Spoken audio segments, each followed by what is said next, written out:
My wife didn't just drain our bank account. She drained our town's hope, then tried to pin it on me. She believed her lies were watertight, until she met the man who balanced the books. My name is Ben Walker, and this is how I exposed her. I discovered this truth on a humid Tuesday evening in August 2019, hunched over spreadsheets in my cramped office above Walker's Hardware. The ancient ceiling fan clicked overhead, struggling against Indiana's summer heat. My adding machine hummed as I reconciled the Maplewood Community Fund accounts. Then I saw it. A $47,000 transfer I didn't recognize. My coffee mug froze halfway to my lips. Authorization code CH0847, Cassandra Hayes, my ex-wife.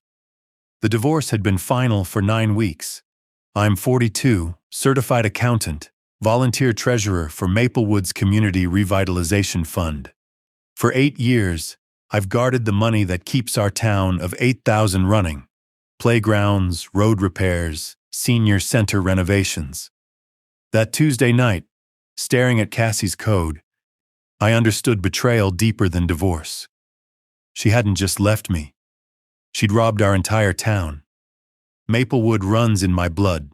My grandfather built Walker's Hardware in 1952, hammering each nail with immigrant determination. I inherited the building but leased the store. Numbers were always my calling. The apartment above suits me. Functional, familiar, walking distance to everything that matters. My routines were predictable. Dawn runs past grain silos, their shadows stretching across empty fields like reaching fingers. Breakfast at Miller's Diner. Fund reports spread across my usual booth while Ethel refilled my coffee without asking. Evenings backing up files to multiple drives, an Army logistics habit Cassie mocked. 3 backups, Ben, for small-town accounting? It's people's trust, I'd say. God, you're such a Boy Scout. The town knew me as reliable, perhaps boring. Mrs. Kim saved me Thursday's last apple turnover because I'd spent 3 hours teaching her grandson algebra. Coach Davies trusted me with youth league books after I caught a 10-year discrepancy everyone else missed. I remembered every donation, including Mrs. Patterson's annual $50 memorial gift for her husband. Always February 15th, their anniversary. But I missed what was happening in my own home. Cassandra Hayes was Maplewood's golden girl, Chicago-educated, ambitious realtor, Chamber of Commerce favorite. When we met at a 2007 fundraiser, her laugh cut through the VFW hall's dull murmur like sunshine through dust. She spoke of elevating Maplewood, bringing development, making it more than another dying farm town. Early signs were subtle. She'd pause at her parents' house during evening walks, studying peeling paint with an expression I mistook for nostalgia. Dad won't admit they're struggling, she'd say. Her father, proud owner of Hayes Trucking, never discussed the medical bills accumulating from diabetes complications, the refrigerated insulin in their ancient fridge, the way her mother counted change at Kroger. By year 10 of marriage, cracks widened. She joined Eaglewood Country Club, a $5,000 fee that meant skipping our anniversary dinner. Her new friends flaunted wealth casually, discussing winter homes in Scottsdale between tennis sets. "Don't you want more?" she'd ask, scrolling through college friends' Instagram posts. Mediterranean cruises, kitchen renovations, children in private schools. We have enough. Enough isn't thriving, Ben. It's just existing. The breaking point came February 2019. Her father had been hospitalized again. Kidney failure this time. I found her at 2 a.m., surrounded by insurance paperwork, laptop screen glowing with coverage denials. "They want $60,000 before they'll even schedule the transplant evaluation," she said, voice hollow. "We'll figure it out. Maybe a loan. With what collateral? This mortgaged house? Your volunteer treasurer income?" Her desperation filled the kitchen like smoke. That's when she said it. The community fund has millions just sitting there. A temporary loan, that's embezzlement. Her tears stopped, eyes hardened. Of course, Saint Ben would never bend a rule, even to save a life. Cassie, there are legal ways. Legal ways take time Dad doesn't have. But forget it. I'll handle it like I handle everything else while you hide in your numbers. 3 months later, she filed for divorce. Her father died in December. The settlement gutted me financially, but seemed straightforward. She kept the house on Maple Street, the Mercedes, most savings. I kept Dad's building and my worthless backup drives. What escaped everyone's attention was a technicality buried in fund bylaws. When we'd modernized banking in 2015, Cassie had become a secondary authorized user for emergencies. The bank required dual signatures over $20,000, but under that threshold, either of us could approve transfers. The divorce decree separated personal accounts. Nobody thought to check volunteer positions. In a town where people served on boards for decades, paperwork updates happened sporadically. Now examining transaction records by lamplight, I saw her plan's terrible elegance. 7 transfers over 4 months, each under the limit, all on Friday afternoons when oversight was minimal. Shell companies with generic names, Heartland Development, Prairie Solutions, dead ends without subpoena power. I called the bank at dawn, hands shaking. "Hi, Ben," Shirley answered. "Early morning for banking. I need to remove Cassie Hayes from authorized users." "Oh, honey, she handled that already. Filed paperwork July 15th. Said she wanted a clean break after, well, you know, after the theft, covering tracks with the appearance of propriety. Shirley, I need detailed transaction records. Everything. Anything beyond basic statements requires board authorization or law enforcement request.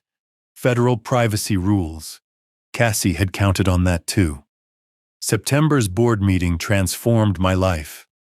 5 volunteer board members, people I'd known since childhood, listened as I explained the missing $127,000. The VFW hall's fluorescent lights buzzed like angry wasps. George Hoffman, board president and my father's poker buddy, went pale. "How is this possible? Valid authorization codes, all under dual signature threshold. Whose codes?" My throat felt full of sand. "Cassie's." Silence thick as Indiana humidity. Then George, carefully. "Ben, I know the divorce was difficult. Are you certain you're seeing this clearly? Martha Simmons, who'd taught me Sunday school, wouldn't meet my eyes. Grief and anger can cloud judgment. The seed of doubt, planted in fertile small-town soil. They voted for an external audit, standard procedure. But their eyes said they were auditing me too. By October, whispers became murmurs, became verdicts. Miller's diner conversations died when I entered, replaced by studied fascination with coffee cups. Mrs. Kim still saved my turnover, but wouldn't chat about her grandson's math progress. Coach Davies found a new volunteer accountant. Just temporarily, you understand. At church, I watched people count donation cash twice before sealing envelopes. The minister preached about trust and forgiveness while congregants stole glances at my pew. Then came the gut punch, overheard at Henderson's grocery between the canned goods and despair. Poor Ben. Divorce broke him. Maybe he took it, blamed her. Grief makes people do terrible things. Remember when Gary Watson started drinking after his wife left? That night, I sat in my office surrounded by evidence I couldn't use, truth I couldn't prove. The weight of it pressed against my ribs. I thought about Cassie's father dying while bills mounted, about her mother alone in that house with peeling paint. Understood her desperation even as anger burned my throat. But understanding isn't excusing, and framing an innocent man isn't desperation. It's cruelty. I wrote in my journal, hand cramping. Truth is patient. It has to be. Nobody else will wait for it. Every night I don't sleep is a night closer to proof. Every turned back is a spine that will straighten when facts emerge. I am not Gary Watson. I will not break. The audit lasted 3 agonizing months. The external auditor, a bloodless man from Fort Wayne, questioned 8 years of decisions while I investigated alone. He interviewed me in my own office, making notes about the unusual number of backup drives, the obsessive documentation. Why keep records in triplicate? He asked. Army habit. The Army deals with millions. This is a small-town fund. Money is money. Trust is trust. He wrote something I couldn't read upside down. Meanwhile, I became a detective without a badge. Public records showed Cassie's shell companies. Easy to create online, impossible to penetrate without legal authority. Her social media told another story. New Mercedes in October, investing in myself. Aspen ski trip in November, life's too short not to live. Mother's house renovation completed by Christmas, so blessed to help family. I screenshot everything, building a timeline of luxury against a calendar of theft. Her father's obituary appeared in December. After a courageous battle with complications from diabetes, funeral notice requested donations to the Maplewood Community Fund in lieu of flowers. The irony tasted like copper pennies. I attended, sitting in the back row of Maplewood Methodist. Cassie, elegant in black, looked through me like I was empty air.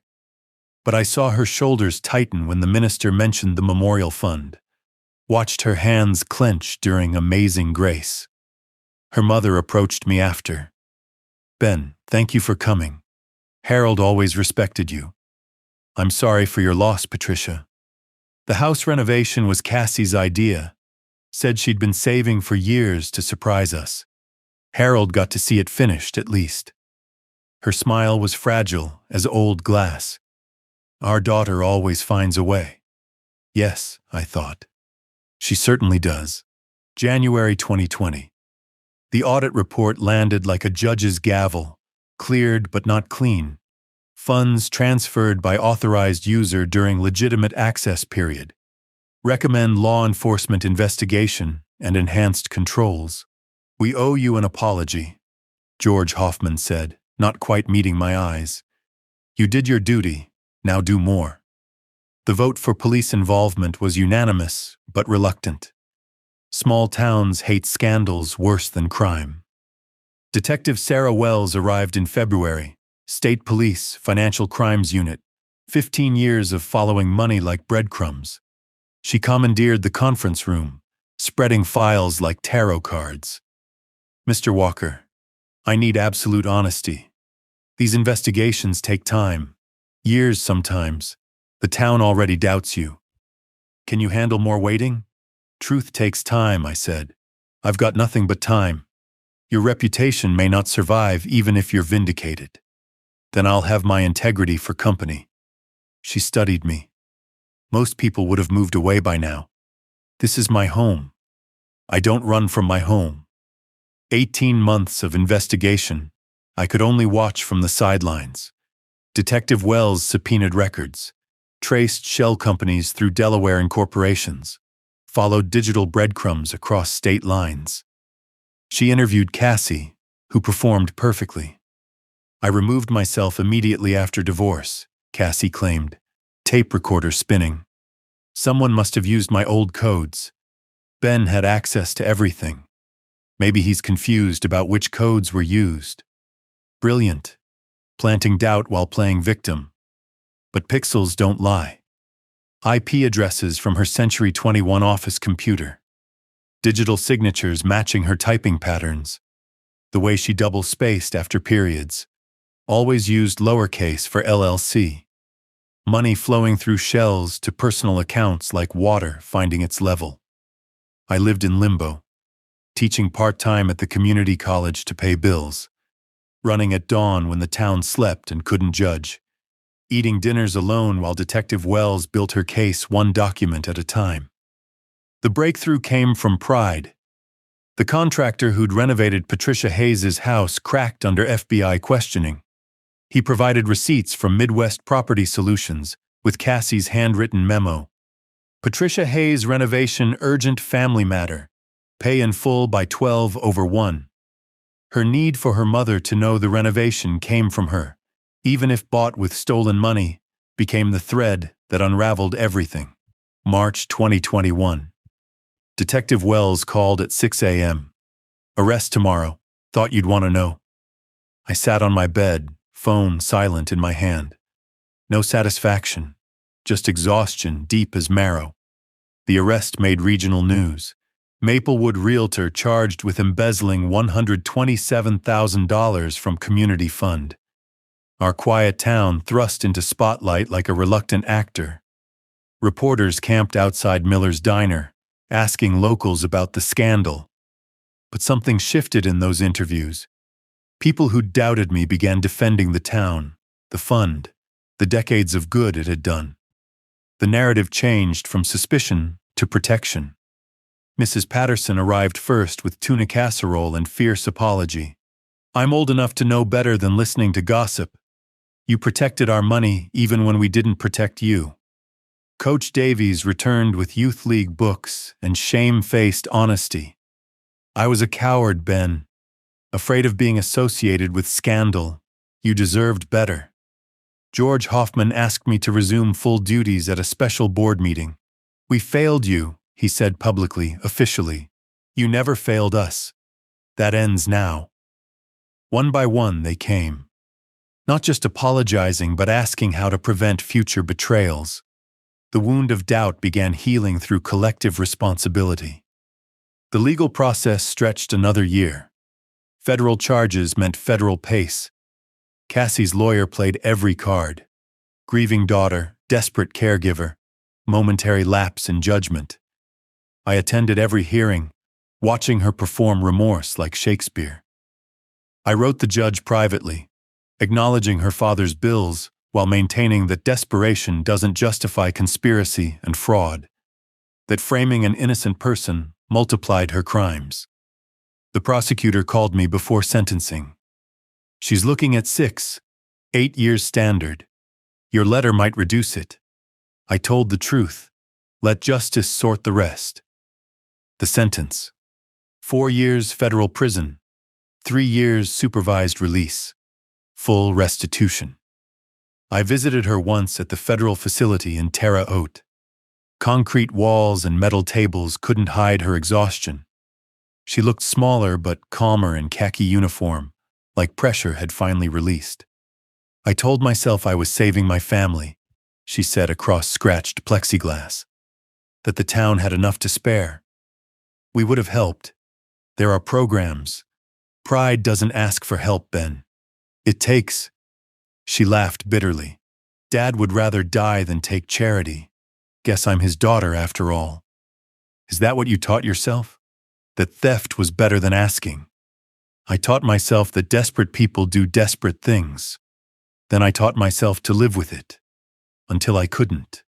The town's creating a medical crisis fund. Your situation inspired it. Her eyes filled. Using my shame for good. That's very you.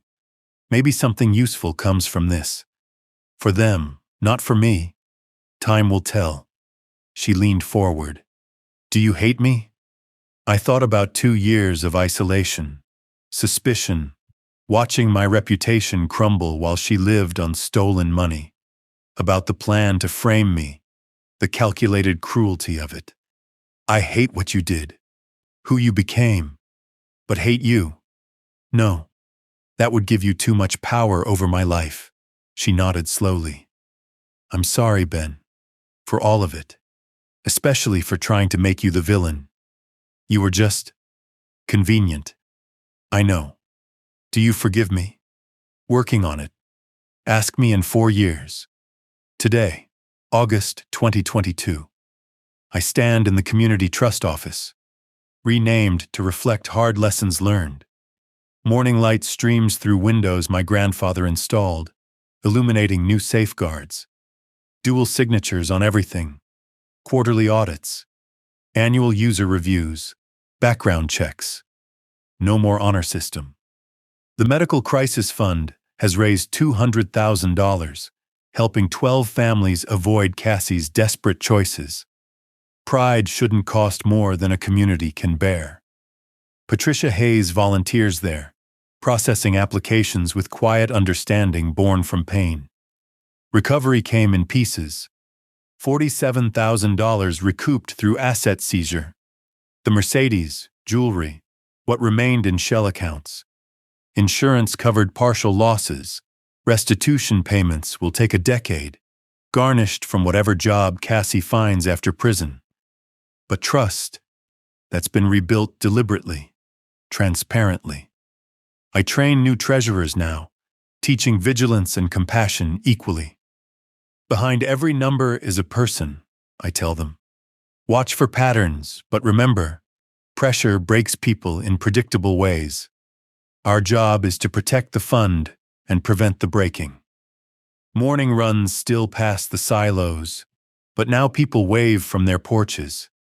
Miller's Diner serves the same weak coffee, but conversations include me again. Mrs. Kim insists I never pay for turnovers. Guardian angels eat free, she declares to anyone who will listen. Coach Davies officially hired me for Youth League accounting at a salary I donate back to the fund. The transformation goes deeper than policies. Town meetings now include financial transparency reports, every dollar tracked, every transaction explained. Board positions require background checks, but also financial counseling resources. We talk openly about struggle, about pride's price, about catching each other before anyone falls far enough to steal. Last month, a young father came to my office embarrassed. His daughter needed surgery, insurance had denied coverage, bills were mounting. I don't know what to do, he said. I handed him the crisis fund application. You ask for help. That's what you do. That's what we're here for. He broke down crying. I was so scared of becoming desperate enough to. I know. That's why this exists. So you never have to finish that sentence. My phone buzzes. Elena checking in from Denver as she does each week. How's Maplewood's guardian? Tired but counting. And the town? Healing, learning, building better nets for people who fall. From pain to purpose. Cassie's father might have lived if this fund existed then. You've forgiven her. I've forgiven the desperate woman who lost her father. Still working on forgiving the one who tried to frame me. That's honest. It's all I've got. Trust is like a ledger. Every entry matters. One false number can topple everything. But a community that learns from betrayal, that builds systems to protect the desperate from themselves, that chooses radical transparency over comfortable ignorance, that's a balanced book worth keeping. I'm Ben Walker. I guard more than numbers now. I guard the space between desperation and crime, helping my town build bridges over that gap. One honest entry, one prevented tragedy, one rebuilt trust at a time. The backup drives still run triple redundant. Some lessons you only need to learn once.